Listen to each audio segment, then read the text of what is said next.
video na muna ako, samantalayin ko na dahil kahapon hindi nakapag-video inaabot na ng ulan hindi ko na nalugtungan yung video. So ito na itong ginagawa namin na balon.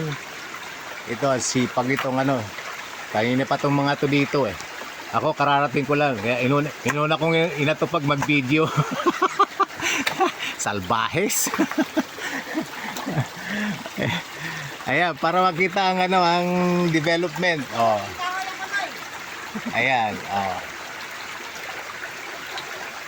ang dami nang ginawa diyan dahil sa dahil diyan sa nag-landslide na kinakalantanggalin yung mga mga lupa.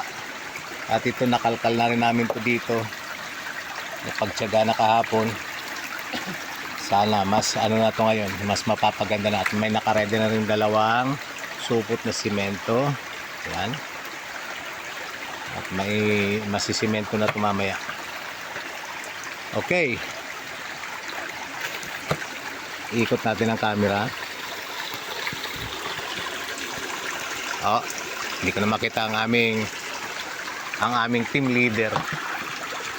Nasaan yung aming team leader? Ayun. Nangunguha ng si Madam Corita. Ayan. Siya ang head ng patubig na to.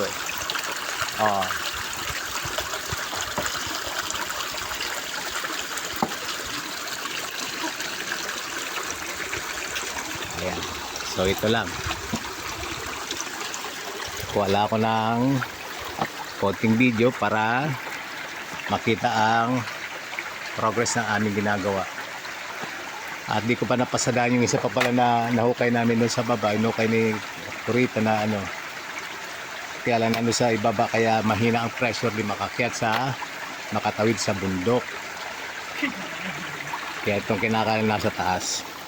Okay, tuloy na muna ang trabaho.